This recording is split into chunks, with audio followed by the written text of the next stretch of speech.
White Day is probably the definition of a horror cult classic, and that's a term I think that gets maybe tossed around too often, but this is a game that's earned it. The original game came out in 2001 in South Korea and sold almost no copies and ended up becoming freely distributed on the internet by the developer right before they closed up shop for good. And since that time, the the Korean game's been translated by a few fans into English and other languages and made its way around the world. And I would say it's never had a huge following at all, but it is a dedicated following. And the game deserves that following because it offers a very niche experience, a very focused experience that it doesn't really compromise for. And that experience is survival horror. And in this day and age, it's rare to get a survival horror game that really treats its subject matter seriously. And by serious, I mean the gameplay is quite good. It's really a treat to play something like this, even with the shortcomings that a game that borrows so many older ideas of resource management and limited saves brings with it. So White Day, the name White Day comes from a holiday over in East Asia that's basically a partner to Valentine's Day. In a lot of parts of Asia, Valentine's Day is a holiday where women give a gift to the man, and White Day is the one where men give to the women. So you have this story that starts with this transfer student. His name's Hee-min Lee, and he likes this girl named So Young Han. And one day, So Young forgets her diary on a bench at school. Hee-min finds it, and he decides that, what better way to impress my crush than to sneak into the school that night, hide the diary inside of her desk or locker or whatever, and put a box of candy with it as his White Day gift. And so that's where the game really begins. He sneaks into school and immediately everything goes wrong. Turns out that there's all kinds of paranormal stuff going on in this school, and you've just got to survive now. Lead this stupid boy to freedom. I think that White Day's greatest accomplishment comes from its sound design in combination with the gameplay. As you're walking around the school, you have limited health, you have limited healing resources. Your saves are limited by a number of these markers that you can pick up as you explore the school. You have no combat capabilities, and so you're always listening for the enemies because they all have these specific tells.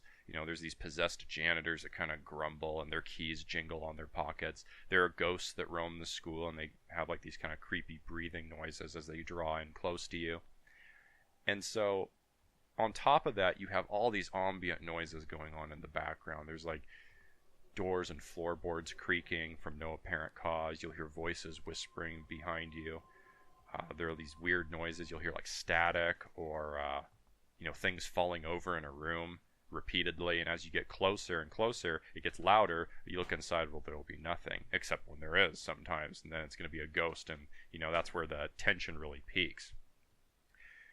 The original game didn't have any English dub, of course, but this remake does. And I would say that it's tolerable at best. It's not that great. But at least there's a Korean version if you prefer to read subtitles and listen to the original language instead. I don't know if it's the same recording from the original game, probably not. But it's nice that they offered that for those who are interested in more than just a passable English dub. I'd say that visually the game kind of looks like an anime crossed over with a realist art style. The characters all have this stylized cartoony appearance, but there's no exaggerated bug eyes or big raindrops on the back of the head to show nervousness. And what's really impressive to me is that this cartoony style actually doesn't take much at all away from the atmosphere. The sound design and the gameplay work so well to create an immersive atmosphere that I wasn't really distracted by the cartooniness at all. So most of your time when you're playing the game, you're going to be moving through the dark, exploring classrooms. You're picking up notes and items that help you solve puzzles as you go through the school. And puzzle solving is really the main thing that you're doing in the game since there's no combat. You're hiding from these janitors that will, search the school looking for doors that you've left ajar. They'll listen for you making too much noise, and if they find you, they start, chasing after you, and you have to run and hide. There's also these ghosts that you can run into. Sometimes they're limited to a room. Sometimes it's a ghost that follows you throughout, multiple areas, and you never really know when these ghosts will pop up. Especially on a first playthrough, you have no idea.